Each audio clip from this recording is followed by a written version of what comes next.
Let's dive right into this explainer and unpack what makes John Coley's All Grandpa's Fish such a refreshing departure from standard middle grade fiction. Look, if you're hunting for a story that totally breaks the modern mold and brings back a classic style of American storytelling, you are absolutely in the right place. We're going to look at exactly how this book manages to be so uniquely different and why that really matters for younger readers today. To figure out how this book sets itself apart, we're going to peel this narrative onion layer by layer.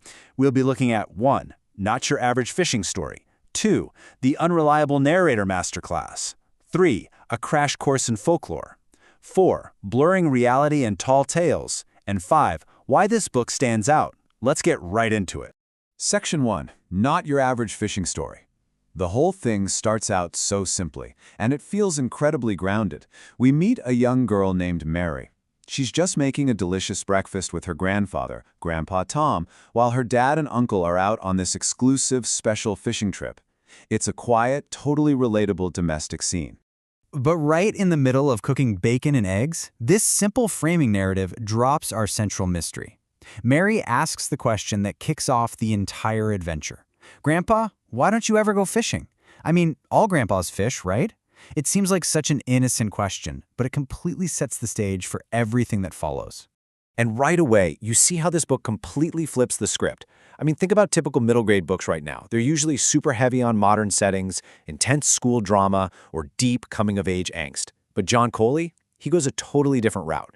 He trusts his younger readers with an old-school framing device, wrapping this absurd, larger-than-life tall tale inside a quiet family morning. It's a structural choice that instantly sets a completely different tone. Section 2. The unreliable narrator masterclass. Once Grandpa Tom actually opens his mouth to answer Mary's question, we realize we are dealing with an absolute master of unreliable narration. He doesn't just give her a straight answer. He launches into a wildly impossible history. Actually, Coley warns us right out of the gate in the opening dedication. He literally writes, "This book is the best lie I have ever told." With that in mind, it is dedicated to my loving wife, Neela, whom I've never lied to, I promise. It's this perfect little wink to the reader, getting us ready for a wildly exaggerated tale delivered with a completely straight face. It basically tells us, hey, don't take this too seriously. Just sit back and enjoy the ride. And wow, what a ride it is. Grandpa's story escalates into utter chaos so fast.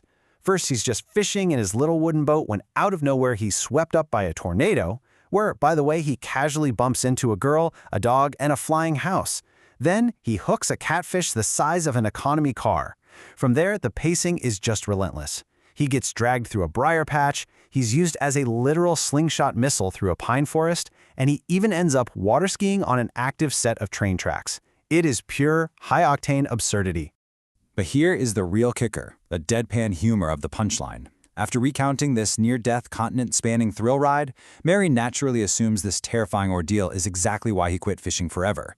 But nope. Grandpa Tom claims he actually quit simply because the fishing license fee went up 25 cents. He calls it a ripoff. The comedic timing of using this massive epic adventure to justify a tiny petty grievance over a quarter, it's just brilliant writing for kids and adults alike. Section 3. A crash course in folklore. Now, what starts as just a wacky chase sequence actually turns into a brilliant Trojan horse for history. Instead of leaning on the usual fantasy stuff, dragons or wizards, the author bypasses that entirely. He resurrects the classic American tall tale for a modern audience. We're talking about a story with unbelievable elements related as if it were completely true and factual, deeply rooted in the American frontier. It's a genre that a lot of young readers today might not be super familiar with, and Coley brings it back with incredible energy. While he's getting dragged around by this monstrous catfish, Grandpa literally crashes into a shared universe of legendary American folklore heroes. He runs into Paul Bunyan and his blue ox, Babe. He skis into a tunnel being carved by John Henry. He gets snagged by Casey Jones's train. He's wrangled by Pico's Bill and Slewfoot Sue, and even gets caught by the legendary sea captain Alfred Bulltop Stormalong. It's basically a 19th century American myth Avengers team-up. And the book doesn't just list these figures off like a boring history textbook. It uses really specific, action-packed details to bring these legends to life. Like when Grandpa's speeding through a dark, unfinished mountain tunnel, John Henry yells out, "Don't worry, I got you, boss," and literally blasts a hole right through solid rock with his hammer so Grandpa and the catfish can fly through. It's such a dynamic, show-don't-tell way to educate readers about who these characters were and what they stood for. Section 4, Blurring Reality and Tall Tales. Okay, let's jump to the epilogue, because this is where the genre-bending twist really pays off. Just when you think the story is wrapping up and Grandpa's tall tale is safely boxed away as just a silly lie, the dad and uncle come home from their fishing trip. Now, most middle-grade books resolve super neatly with a very clear moral. Not here. The men come back completely empty-handed, claiming the only thing they caught in the river was a pair of silver slippers.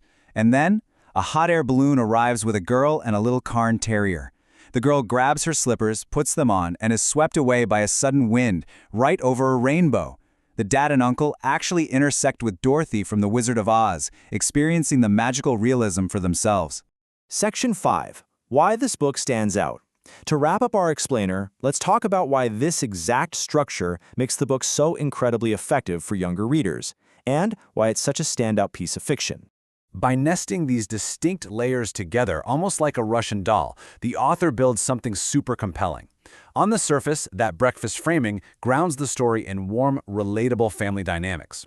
In the middle layer, you have the wild catfish chase that hooks the reader's attention with high-energy visual humor.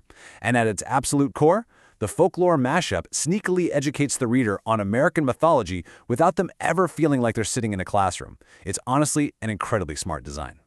And finally, because of that crazy epilogue twist, it leaves us and Mary with this one lingering question. If the dad and uncle really saw the girl with the silver slippers, does that mean Grandpa Tom's insane story about the tornado and the giant catfish was actually true all along? It's the perfect provocative ending that makes you want to immediately flip back to page 1 and read the whole tall tale all over again. And that, for sure, is the mark of a truly great book. Thanks for hanging out with me on this deep dive.